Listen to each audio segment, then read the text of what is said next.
Hello friends, இன்னைக்கு வீடியோவில் ரோஜா செடியில் பூ பூத்திருக்கு. பூ பூத்ததுக்கு அப்புறமா நம்ம ஒரு எரு கொடுக்குறோம். வீடியோக்குள்ளே போகிறதுக்கு முன்னாடி புதுசாக பார்க்குறவங்க நம்ம சேனலை சப்ஸ்கிரைப் பண்ணிக்கோங்க. வாங்க வீடியோக்குள்ளே போகலாம். இப்போ இந்த ரோஜா செடி பாருங்கள்.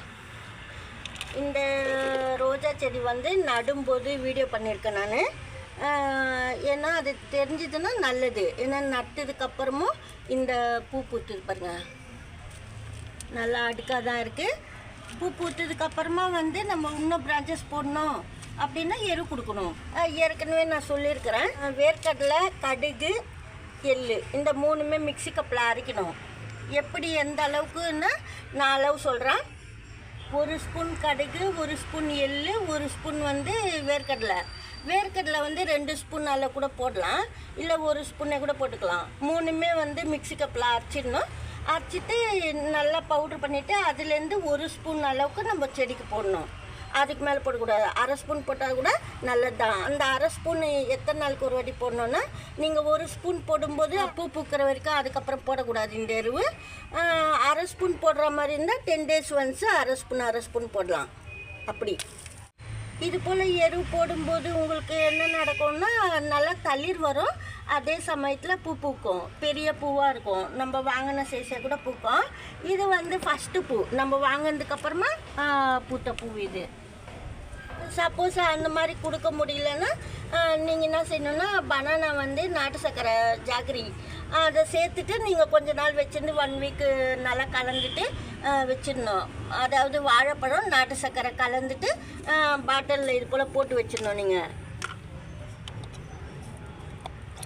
வாழைப்பழமும் நாட்டு சர்க்கரை இது மாதிரி போட்டு வச்சுட்டு நீங்கள் வந்து 3 டேஸில் யூஸ் பண்ண ஆரம்பிச்சிடலாம். இருந்தாலும் நம்ம கரெக்டாக செய்யணும்.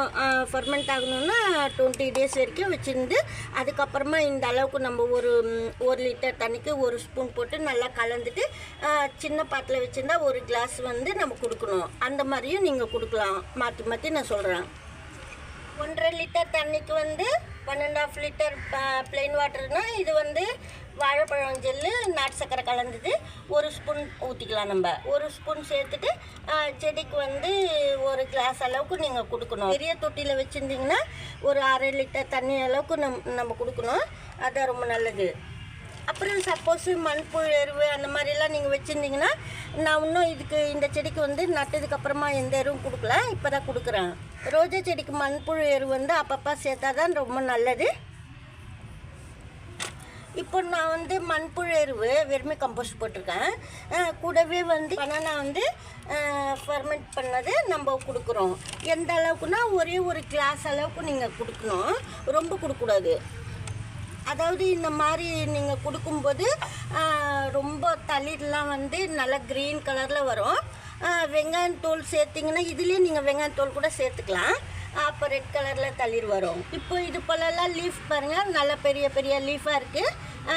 இது வந்து நான் வாங்கும்போதே கொஞ்சம் இந்த மாதிரி சைஸில் தான் சின்ன சின்ன இலையாக இருந்தது. நம்மக்கிட்ட வளர்ந்து வந்ததுக்கப்புறமா இவ்வளோ பெரிய லீஃப் ஆகிடுச்சு பாருங்கள். நான் வந்து கொஞ்சமாக இந்த செடிக்கு வந்து மோர் ஊற்றிருக்கேன். ஏற்கனவே நம்ம நடும்போது அந்த டைமில் நான் மோர் ஊற்றிருக்கேன். நம்ம மோர் ஊற்றினா கூட லீஃபெல்லாம் பெருசாகும், பார்க்குறதுக்கும் நல்லாயிருக்கும் பாருங்கள். ரோஸ் பிளான்ட் எப்போவுமே சன்லைட்டில் தான் வைக்கணும். நிழலில் வச்சா சரியாக பூ பூக்காது. நீங்கள் வந்து பாதி நிழல் பாதி வெயில் வர மாதிரி பார்த்துக்கிட்டிங்கன்னா ரொம்ப நல்லது. ரோஜா செடி எப்போவுமே கொஞ்சம் வெயில் படணும். சாமந்தி செடிக்குன்னா வெயில் இருக்கணும், கொஞ்சம் போல் வெயில் படணும். சாமந்தி செடிக்கெல்லாம் வெயில் இருக்கக்கூடாதுன்னு நம்ம சொல்லுவோம். ஆரம்ப ஸ்டேஜில் கூட வெயிலில் வைக்கக்கூடாதுன்னு நான் நினச்சேன். ஏன்னா அதிகமாக வெயில் பட்டாலும் செடி கருகிடுதுன்னு சொல்லிட்டு சில செடி வெயிலே வச்சு நான் வளர்த்துருக்கேன். அதுக்கப்புறமா தெரிஞ்சது மண்ணும் முக்கியம். நம்ம மண் அது போல் கலந்து வச்சாலே உச்சி வெயிலில் கூட நல்லா தான் வளருது சாமந்தி செடி. ஏற்கனவே எல்லோ கலர் பூ பார்த்துருப்பீங்க பாருங்கள், சாமந்தி செடி. அது வந்து ஃபுல்லாக சன்லைட்டில் தான் வளர்ந்தது. சின்ன கப்பில் தான் நான் வச்சுருக்கேன். அந்த பிளான்ட்டு கூட அதிகமாக பூக்கள் இருக்கு பாருங்கள். இந்த வீடியோவில் தான் பிடிச்சிருந்தா லைக் பண்ணுங்கள். நன்றி, தேங்க்யூ.